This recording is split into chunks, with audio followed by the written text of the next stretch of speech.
Let's talk about creating voluminous detailed brows on a very sparse brow today. So my brows are super sparse, as you can see. They were just laminated not long ago, so what's nice about them is that they lay wherever I brush them. And so what I'm going to do is brush them up to create some volume. And then what I'm going to do is apply a mineral shadow or a mineral brow powder. Now this particular powder is from European Wax Center. It is a taupe color and it comes in the light shadow palette duo. There's two colors in the palette, a warm and a cool.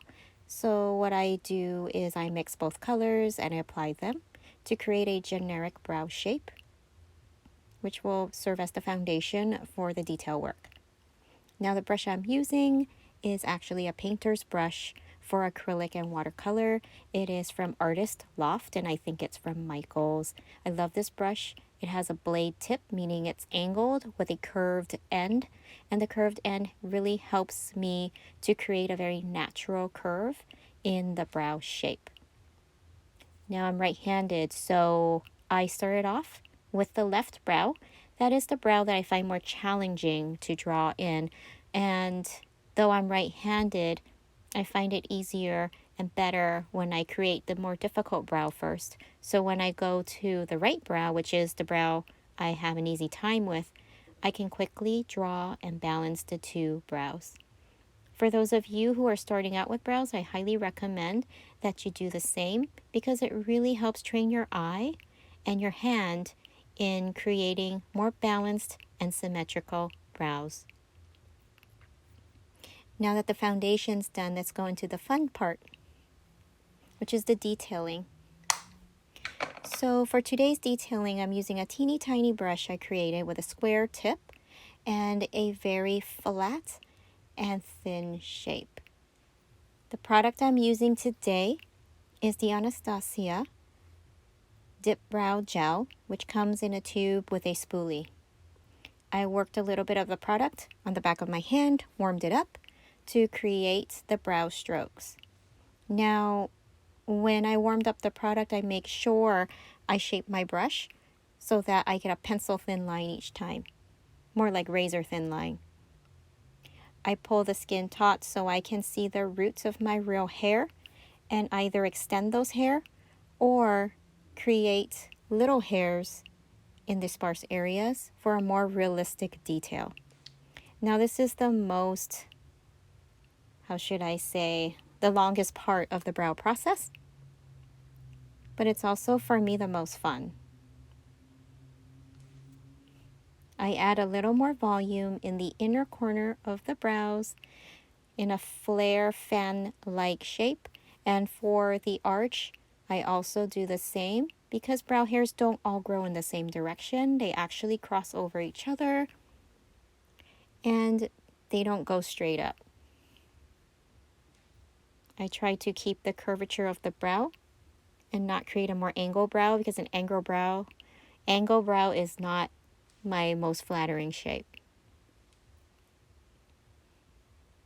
What's nice about the Dipbrow Gel is that it has the perfect balance of gel and pigment, and you can backstroke the product like a painter and really create a watercolor-like effect.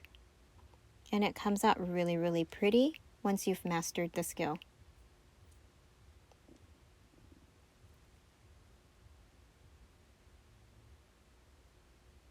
Because I don't have a lot of brows underneath my tail, I've created extra ones.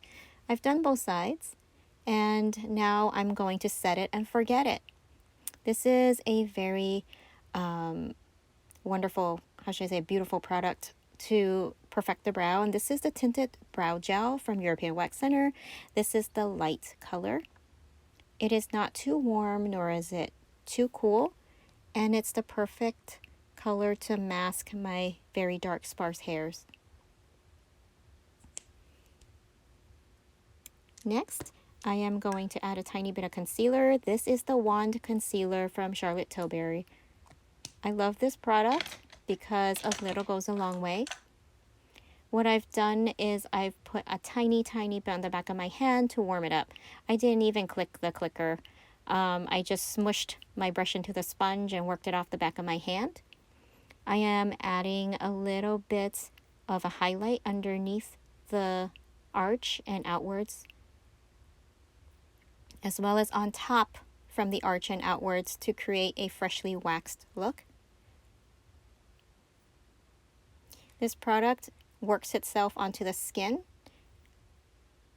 and looks very realistic. I'm using a tiny bit also in the inner corner of the brows to give my brow a little bit more drama and to create a little bit of space between my eye and my brow.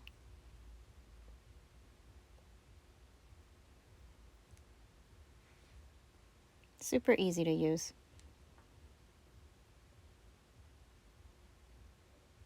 The brush I'm using is from Morphe. It is M160. It's a very small angle brush with a synthetic tip.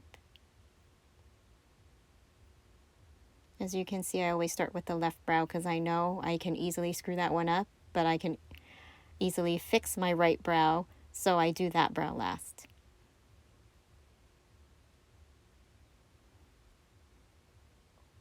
Lastly, whatever I have left in product, I like to also apply on the bridge of my nose once I'm done, which you will see in the next step.